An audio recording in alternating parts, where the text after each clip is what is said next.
Welcome to episode 2 of tonight's Psychopinion. I don't even know what the fuck to say there. This is the first time we've done this. We are doing movie reviews tonight, kind of deep diving on some movies and kind of giving our opinions, thoughts, and explaining the movies a little bit. If you hadn't seen it, you should go back and watch a previous episode, which was about The Cursed, 2021. Now we're about to talk about When Evil Lurks. So, I'll go ahead and tell you that this is a Spanish movie. Good read. It was made in 2023, and it was directed by Demian Rudna. Jen, lead us off. Oh, good. Okay. I did sort of do a synopsis, but I did it a different kind of way. But yeah, I can go ahead and talk on that. This is like a horror suspense movie. It's filmed in Argentina. I these are just like random kind of notes, and then speckled in these notes are a little bit of a synopsis. So I like how they refer to the creatures, the possessed. I'll say possessed.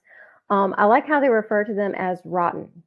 I think that was really cool. These are the beings that are possessed by an unborn demon. And there are also people that are called cleaners, who kill the rottens and abort the demon before it possesses others. So I really like how they did that. Like, it's called rotten, and then the other people are called cleaners. Like, I have like kind of like names, and then they have like kind of rules too, which you find out a little bit later. So apparently these rottens have to be killed by these professional cleaners and dealt with the proper way. This movie shows what happens when they are not dealt with in the proper way. Basically like chaos. So I will say that the rotten reminds me of the movie Seven. The guy like at the beginning of the movie kind of reminds me of that guy from Seven, like that glutton, the one that's supposed to represent gluttony. Yeah, he fucking looked rotten. Yeah. And there was definitely a lot of goo, which I appreciated. Yeah. There is some pretty brutal scenes. There's in particular that scene with the goats. That one was a little bit surprising. A pregnant woman sees a goat she believes is possessed, and the husband shoots the goat, and then she hits her husband with the axe, and then proceeds to hit herself in the face with that axe. See, I don't feel like you did that with enough like flexion, because that scene was fucking awesome. Yeah, that scene was really fucking cool. Yeah. Oh, I totally agree. You just kind of like read it, and it's like, it's fucking awesome.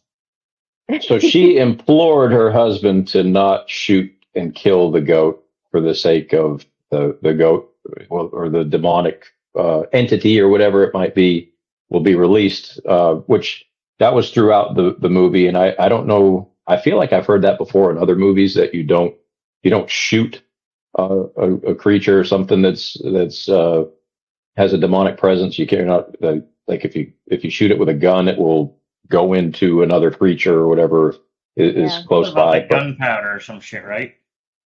I don't even know. I'm not sure. But the fact that the goat walked right up to the gun was really cool. It was really making a point of saying, I dare you to. And of course he did. And almost instantaneously, and there was a lot of emotion in it too, because you could tell he was flipping out. His wife is screaming at him, don't do it, don't do it. He's so filled with rage, and ends up going ahead and shooting that goat anyway. And there was no time at all. I figured like there might have been a few seconds within the scene where he might have dropped to his knees, cried a little bit, and went a little bit different direction before he straight up got an axe to the side of the head, almost instantaneously, like boom, into your wife. And now that's a good little line right there too. But the demon goes right into the wife, and she kills him with the axe. And then that scene with her taking the axe and popping herself in the skull with it, that was very memorable scene. And you see it from a profile. So and if I remember correctly too, it's a little bit kind of blurred out, right? Don't they kind of pan back or step back a little bit, and it really makes it that highlight moment that it was supposed to be in the movie. Yeah. Kind of reminded me of like the owl with the lollipop. How many licks does it take? Like, how many whacks does it take to fucking hit yourself in the face with a hatchet? I don't know. It's just giving me Fallen vibes. That's, You murder the goat, Wow. you murder the demon, he just comes right on back. that's right. That's right. Jumps from person to person. That was through touch, right? Yeah, through touch. Yeah. Yes, it is. Yeah, I forgot about Fallen was good. Yeah, it had John Goodman in it. Mhm. I love John Goodman. Yeah. Goodman's always a good time. So you guys skipped ahead a little bit. So like they found the rotten. So it's like these two brothers, right? I want to kind of jump in here a little bit with this. So there's these two brothers. First of all, one looks like he's always fucking like really intrigued by what's going on. I think it's his eyebrows, but I dug it. So the two brothers live together and they hear gunshots and they're like, what the fuck is going on? Or whatever the fuck. So they end up like going out to look, see what's going on, find Ruiz, I think was his name, the landowner of the whole thing. And then they end up going to this house with there's a family that lives there, and the oldest brother, if I remember correctly, is rotten. So he looks fucking terrible and disgusting, and then they tell Ruiz about it, and then they end up moving the fucking guy on the back of the truck, like fucking, like 2 towns over or some shit. 300 kilometers was the idea, to just try to get it out as far away as possible. And yeah, you're right. So, and he had also been rotten for a year. They had told the police and who didn't seem to care too much when they actually traveled to to speak to the officer of the police department or whatever they were, that they knew about it and didn't care. Constable. Like in that situation, it's constable. I don't know. Yeah, the police didn't care because they were probably just like, "Fuck it, that's your problem." Right. Yeah. No, they didn't seem to care, although it appeared as though they understood the gravity of what was getting ready to go down. So they just didn't want to have anything to do with it. But on second thought, somebody did go out, because didn't they find all the parts to that machine that the chick had at the end, or whatever it was that was going to kill the thing? They found the parts in the woods, remember? And they were like, "What the fuck is this?" Right. Yeah. Well, that was the guy. Body. Yeah. So what I wondered about that, and I might have just overlooked it and missed it, but he was chewed up, eaten up, pretty good shape. That guy out in the woods. What did that? Because it wasn't human. I mean, he was eaten up, like torn apart. So it could have been an animal that had been possessed, since it does possess quite a few animals. Like a freaking bear. It's just a guess. Maybe this movie exists in the same universe as Cocaine Bear. And Cocaine Bear did that shit. Mhm. You never know. Maybe. Cocaine in Argentina. But anyway, yeah. So that I just wanted to lead up to that. So then, like, they moved the really rotten guy 300 kilometers away or whatever. Mhm. Right.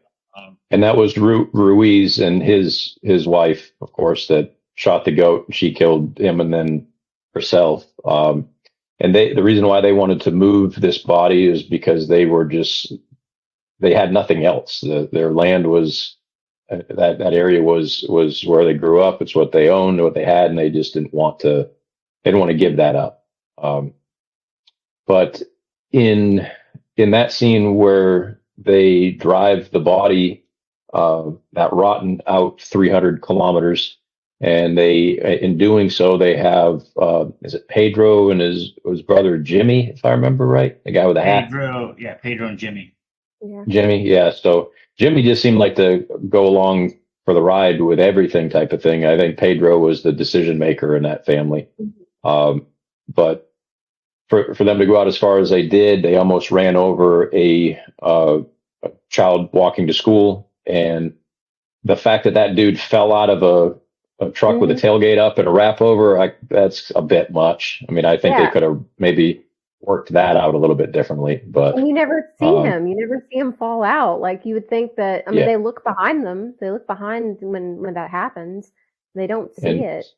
I mean, slamming on the brakes. If anything, he's going to smash into the back end of the truck, not fall out the back of it. You know, he would have gone the other way. But yeah, that was a bit silly that they swerved out of the way, looked back, and now he's magically gone. Yeah. I mean, not even like ran off sprinting into the woods type of gone. So that was strange. So even though I pretty much saw it coming, though, my next holy shit moment was when, okay, so the rules. Let's talk about the rules for a second, because this goes into what I'm about to say. So electric light attracts demons, I guess, or evil attracts evil. The shadow from the electric light brings in the evil. So it's the shadows from the electric light is what they said. So you're also not you're not supposed to bring anything from the rotten or keep anything, and that's why they were getting rid of their clothes when they went to. Yeah. So Pedro goes to his wife's house and he takes off his clothes, but she's like remarried or whatever. So the whole thing is like this big dramatic mess because he's freaking out. They're like, "What the fuck is wrong with you?" But his kids are there and he's trying to get his kids. Anyway, so he takes his clothes off, and then the dog is nuzzling around in his fucking clothes.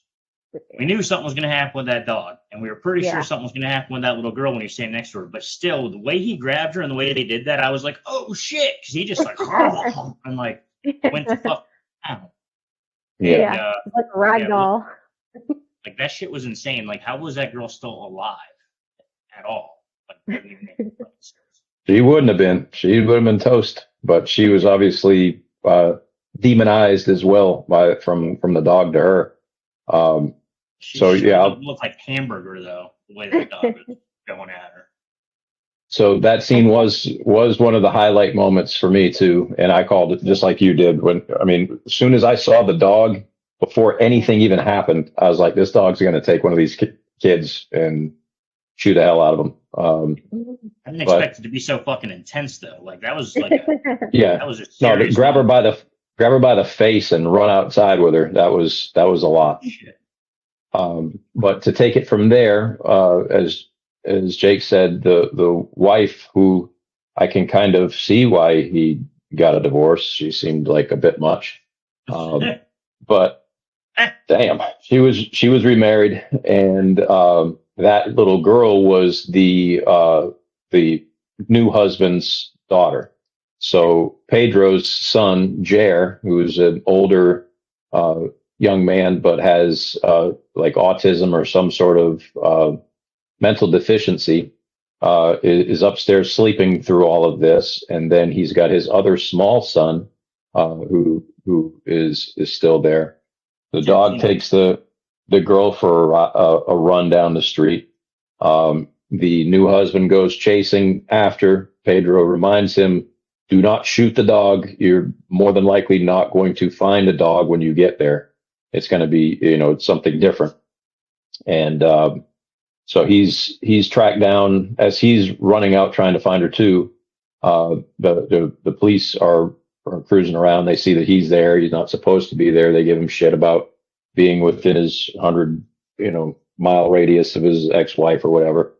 And then in coming back, that was a pretty cool scene because you knew something was getting ready to happen. The little girl comes back who was dead and eaten by the dog or tore up by the dog.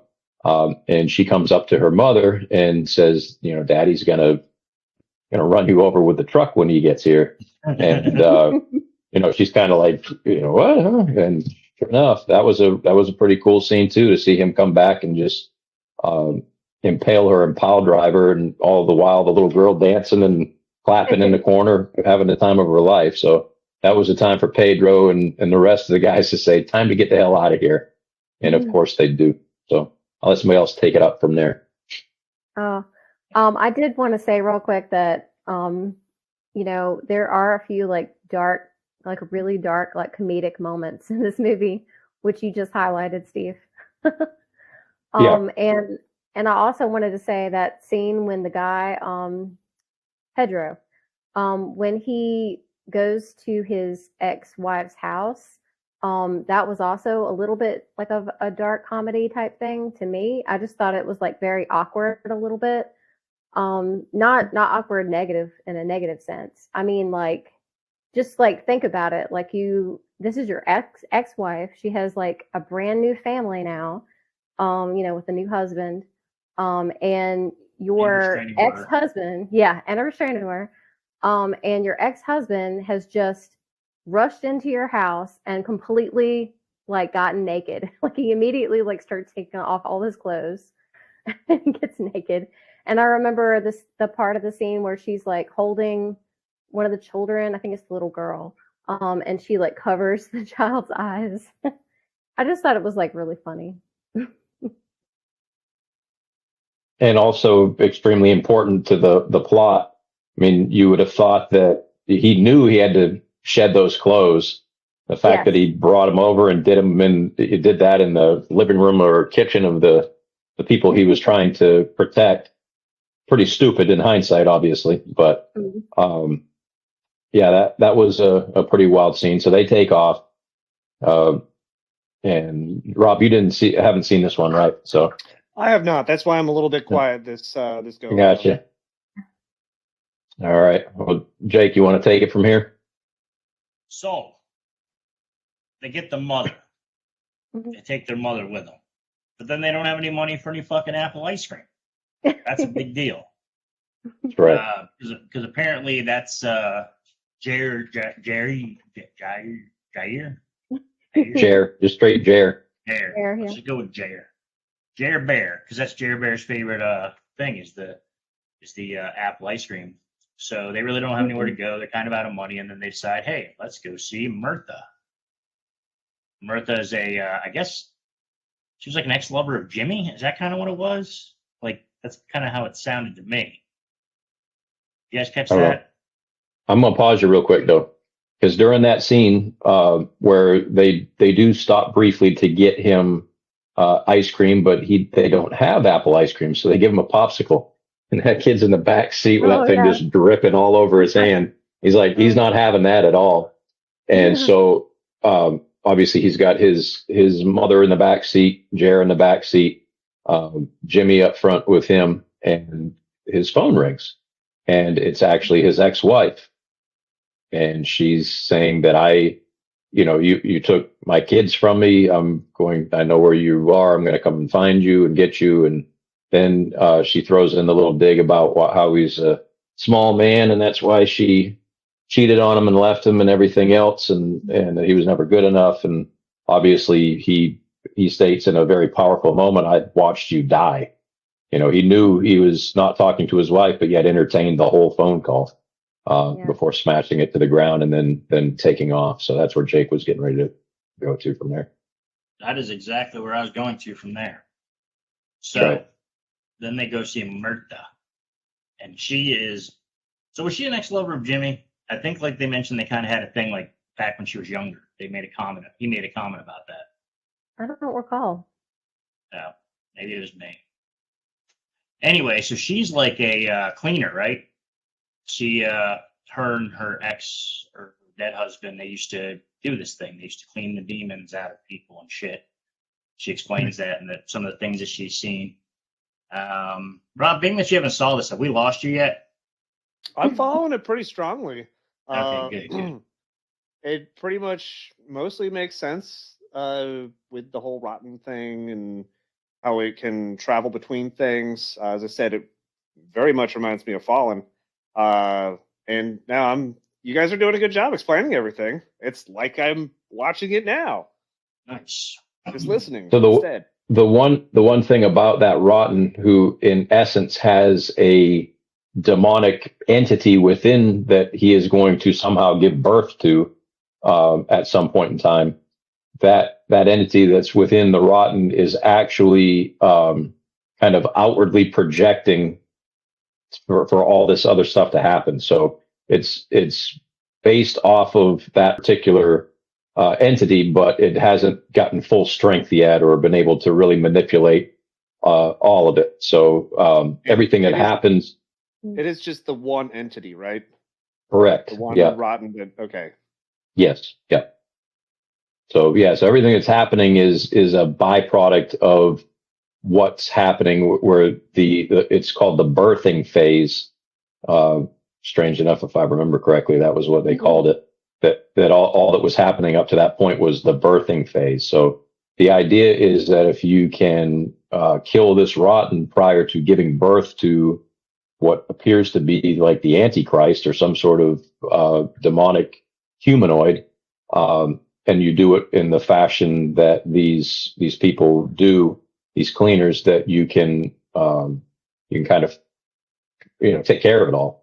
But you can't just kill this rotten thing, or it's gonna wreak havoc throughout. So that was kind of cool. It's a catch-22. It was right there. You could have shot it, killed it, done whatever, but you couldn't. So. But interestingly enough, when they're at Myrta's house, one of the cool things is that there's a scene where the wife actually returns, the dead wife, and she ends up taking Santino, the youngest son. And so here I am. I've watched a billion movies, and I'm thinking, okay, they're gonna like somehow save this kid. But then later on, the brother is driving down the street and he passes her, and she's basically got the little boy in her arms eating his brains like fucking popcorn. Yeah. Yeah. She's literally just pulling into his brains, and it was another very wild scene, because he sees and this is another thing too, they're traveling at night, so the ambiance of the scene is set because they have to flash their flashlights or their headlights on and off. So you drive with them off for a while, just enough to where you're uncomfortable, you can't see lights on for a minute, then back off again. So they're doing that to ensure that they don't allow any evil close to them.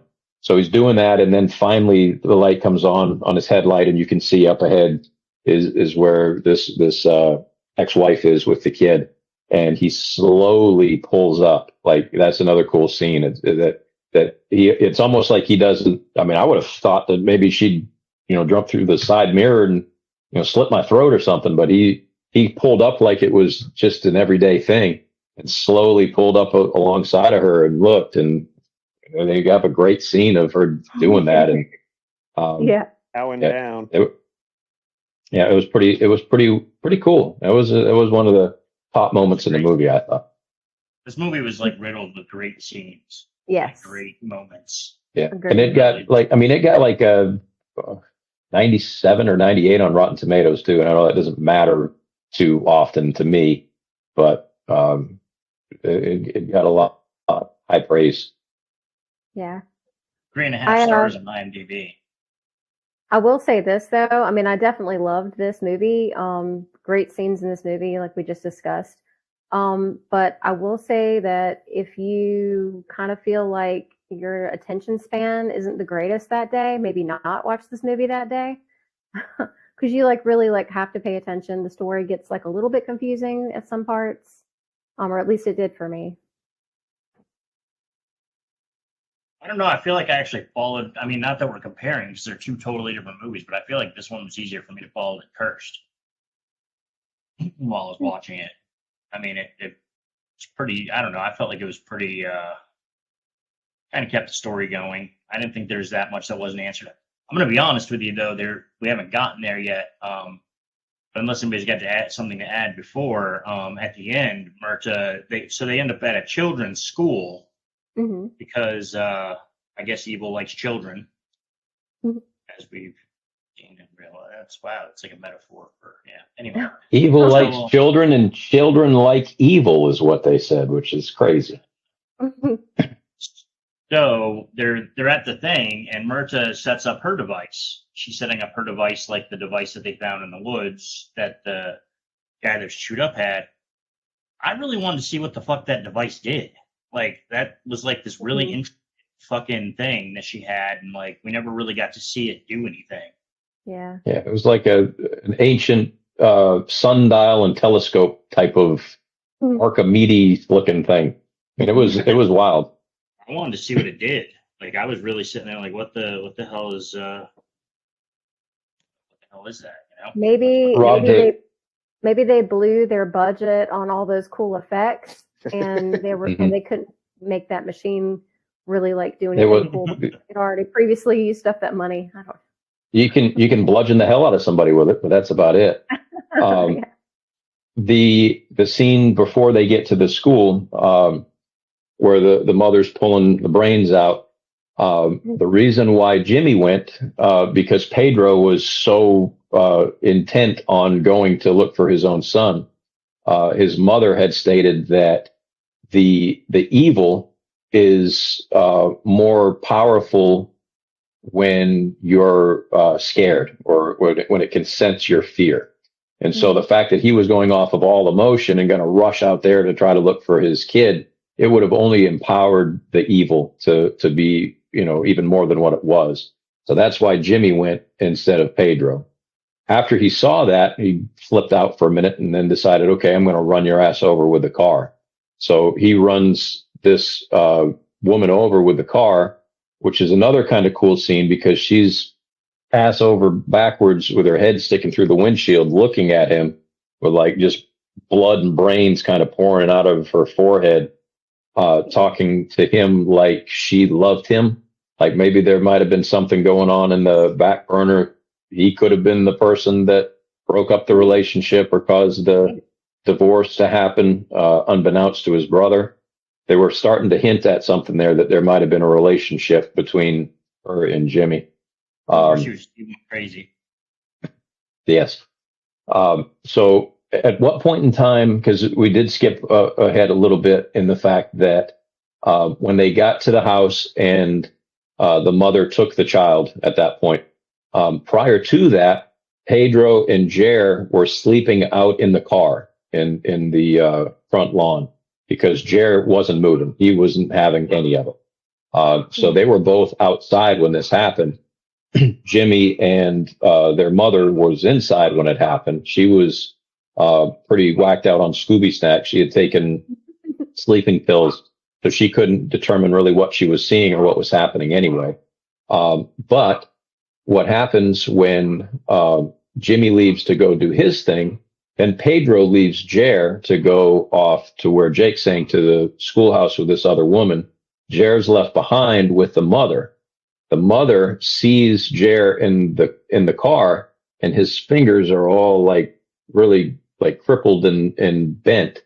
And she is certain at that point in time that he is being possessed currently, and that the entity or the evil that's in him is trying to like weed its way through, but has difficulty controlling him because of his lack of mental stability. And so that was kind of a cool scene that they touched on that briefly, because that comes into play in the final scene after all the other stuff at the schoolhouse goes down. But so they get to the schoolhouse. There's a bunch of kids there. They're trying to point these people in a different direction. They're saying that the dead body's over here. One kid says that. Another girl says, no, it's over at my house. My father was trying to take care of him. Pedro loses his mind. Once again, you can see he's on thin ice and in a very mentally fragile state, to where he knocks this little girl to the ground and starts hitting and beating on her. Before the other woman says, knock it off. She's no longer a child. She's she's evil itself. And so they go into the schoolhouse. All these kids are in there. They don't seem very dangerous at the time. They're all very docile and very kind of stagnant, just standing there. They set up. They find the body. Oh, just go ahead, Jen. Oh, I was just going to say, but they still look kind of creepy. They definitely look fucking creepy. There's no doubt about that. You can tell that they've been taken over. But in essence, what they did, and part of the reason why they finally knew that he was in there, is they saw, like, I think it was a bag of lime and some other stuff outside the schoolhouse. And some of the kids had it like on their clothes too, like white powder. and then again, Cocaine Bear could have been there, and that might have been the reason why. But yeah. But so they buried this chubby bastard underneath the floorboards of the stadium or whatever whatever that portion of the schoolhouse is. Kind of a stage. Yeah, just a stage. And they threw a couple of other dead bodies in there just to kind of hide the fact, I guess. I don't know. So I feel like I'm talking about the whole movie. Does anybody else want to continue? If not, I'll keep on rolling. Jen, you got anything? I mean, what I have is mostly about what happens at the very end. Okay. Well, you take the very end. Let me keep going. So, yeah. uh-oh. No, go okay? ahead. Yeah. All right. So he's prying these boards back, and he cannot get this body out. I mean, he notices that it's down in there, sees that it's still alive. This woman's trying to set up the equipment, which looks like it probably needed directions and would have taken her an hour to do anyway. So maybe that's a good way or a reason why they never put it together to show you, because they didn't know how it worked either. But the kids are saying that there's an axe in the room over here. So I don't know if that was to bust up floorboards or if it was to hack up the other people that were on top of this rotten to be able to pull him out, because he just couldn't do it. And this little girl says, "Hey, there's an axe in here you can use." The other woman is like, "Do not listen to them. Do not leave me." And because he's just so whacked out of his mind and has a one-track mind, he's like, "All right, axe." Goes into that room to get that axe. There isn't an axe there. The kids wire off the door and twist it off, and then end up beating the shit out of that woman. And another cool scene, Jake, taking a hammer and just hitting her in the head every few feet. They drag her, hammer to the head, baby. Hammers. How many times in this podcast have fucking hammers come up killing people? I'm just saying. They're a good tool to utilize in many fashions, I guess.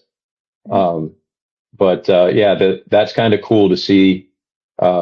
It was redundant, and it was like a lot. It was like too much. Like, all right, she's dead, and then boom, another hit to the head, and then you're like, all right, that's enough. That's 3 or 4, and then they drag her a little further, and the kid just boom hits her again. To just kind of throw the weight of the situation into that evil is going to win. And so they drag her away. He's looking through the glass door that he's been locked behind, which he finally breaks through and unwraps the wire. And he flips out. He loses it. She's dead. There's no way to fix this at that point. And the rotten guy under the stage is looking up at him, pretty much antagonizing him and saying, "Do it, kill me, do it."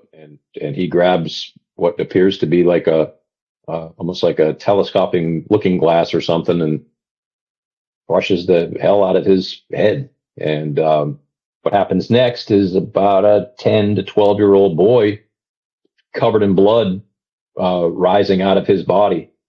And when he walks by, he looks at Pedro, who's down on the ground crying and completely had given up all hope, and looks at him, and they could have all killed him too, but they decided that the stuff that he had been through up to this point and all the loss that he has suffered is something that is worth living with. So this kid who is, I mean, evil incarnate with bloody fingers goes like this and wipes red blood fingers on his forehead.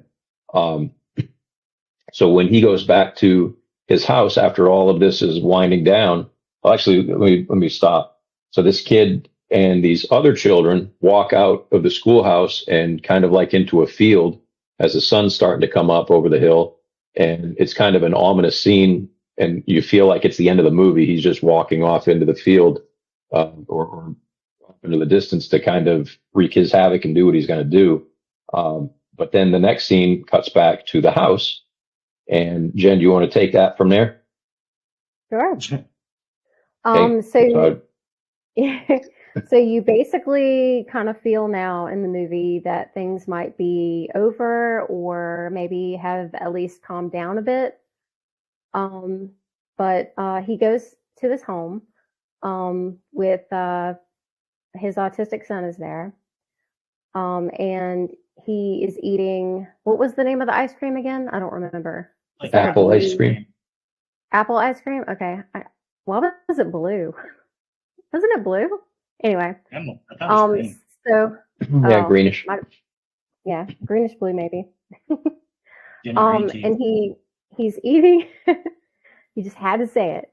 And he's eating this ice cream, you know, the ice cream that he's been wanting. And he starts like kind of coughing and kind of like choking. And the father, he goes to, you know, see if there's anything like in his mouth. So he's kind of like, you know, putting his fingers in his mouth, like just trying to like pull like whatever might be stuck in there.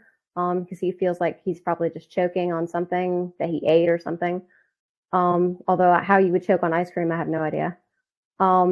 He's choking on something he ate, all right. Yeah, yeah, exactly.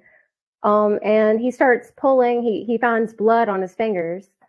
And he keeps pulling like the stuff out of his mouth, and it's like hair. Hair is coming out. He's pulling like all this hair, all this bloody hair. That's fucking Hair bloody and hair. scalp. Hair and scalp. Like there's little pieces of scalp attached to it. So still, I mean, it's pretty awesome. It's pretty great. Yeah. That's one of my favorite scenes. There's quite a few of my favorite scenes in here. But yeah. So it's the grandmother's hair. So the grandmother to that child and the mother of Pedro, the older lady. I believe it's her hair, right? Right. It is because he keeps pulling out stuff. He gets the hair, the scalp, and all that, and then he starts to pull out a chain with a medallion on it, and that's his mom's necklace. So he had eaten his grandmother. A scene that I feel is important that we bring up and that we forgot was somewhere along the same time while Pedro was having his struggle at the schoolhouse. Jer, the grandmother's sitting on the couch in the house, and Jer walks into the house, and he had up to this point he'd never talked or shown any ability to be able to communicate. And he walks in and he's like, I'm feeling a little bit cold, and I think I'm going to need to get a blanket. And he's talking to his grandmother, and at that point in time, she knows this isn't good. And he goes and grabs a little blanket and wraps himself up with it. And then cut scene, so you know that something bad's going to happen. And then they obviously cut back to that scene with Pedro pulling the hair, scalp, and chain out. And it sounded like because one character or person that we didn't talk much about was the little brother of the Rotten. He escaped. He had, what did he have, like a little 38 or something like that? That he had brought with him, and he had escaped everything that went on. His mother was killed in all, and so he was asking to seek some sort of refuge and shelter, and they said that he could like sleep out in the barn or whatever, which he did.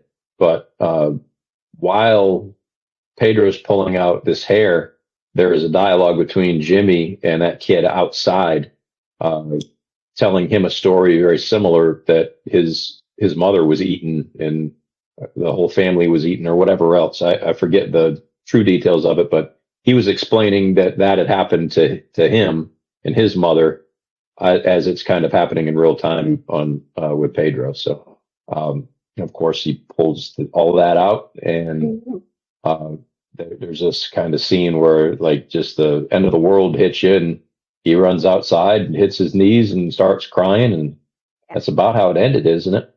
Yep.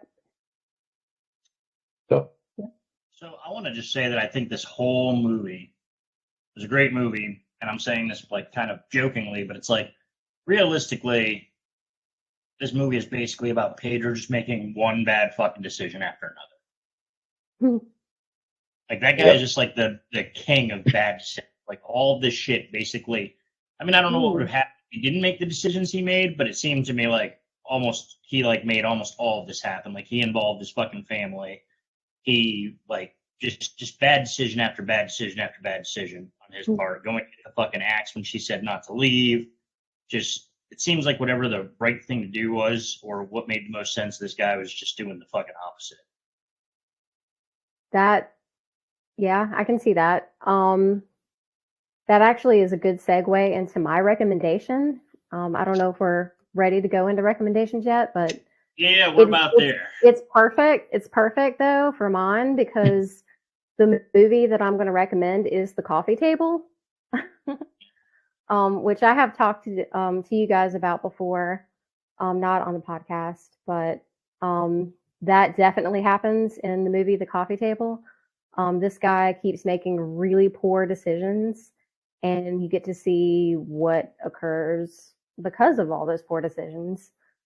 But it's also kind of a suspenseful, very tense kind of movie. But I would highly recommend it because even though there were some things that kind of irritated me about it, it's also definitely a good movie because it has like a lot of interesting scenarios, interesting situations,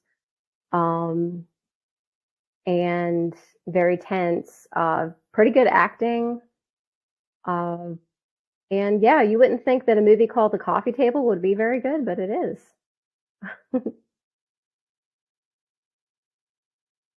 All right, Steve. All right, Jake. I still need time to think. Jen hit me with the hey, here's a movie, and I'm like, shit, I'm trying to think of one. So, Rob, you got Well, I something? had the perfect segue. So. Yeah, I got something. yes, you did. Well, considering this movie's in another language, and we kind of did a quick 2-episode back-to-back movie review, made me think of a movie combo. It's a 2-movie set that's Russian called Night Watch and Day Watch. It was like early, well, I'd say mid 2000s. I think it was like around, yeah, it's like 2004 to 2007 or something like that.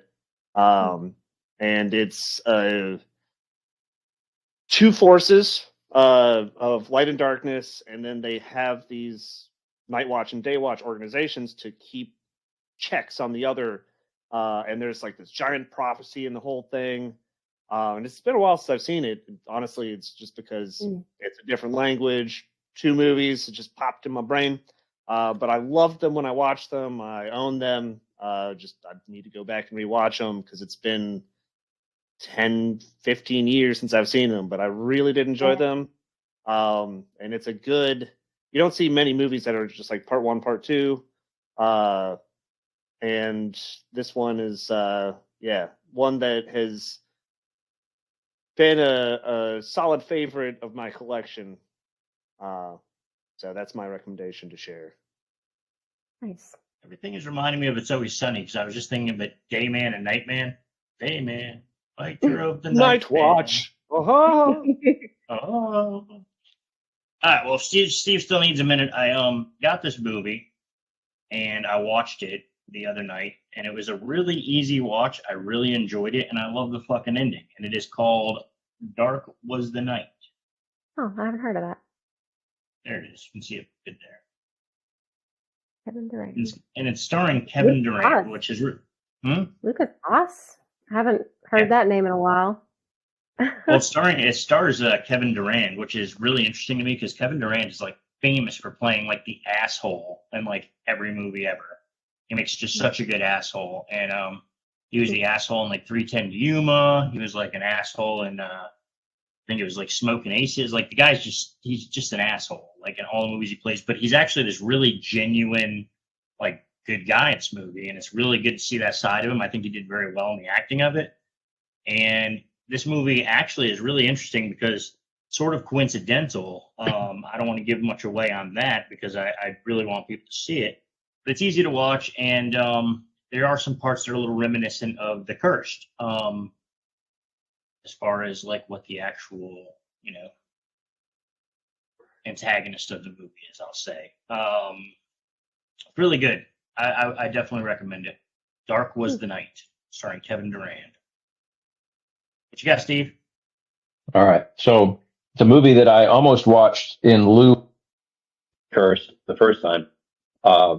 And that was Accursed. Accursed.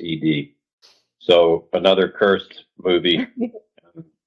I haven't seen it, so I'm not going to talk about it. So I will recommend it for the sake that I'm going to watch it next, but I have no idea what it's about. Well, you're going to have to get back to us and tell us if it was worth a putt. Yeah. All right. With that being said, we'll go ahead and do the quote here and call it a night. So my quote for the night is very relevant to what we've been discussing. And if you know, you know. Evil knows more about your fears than you do.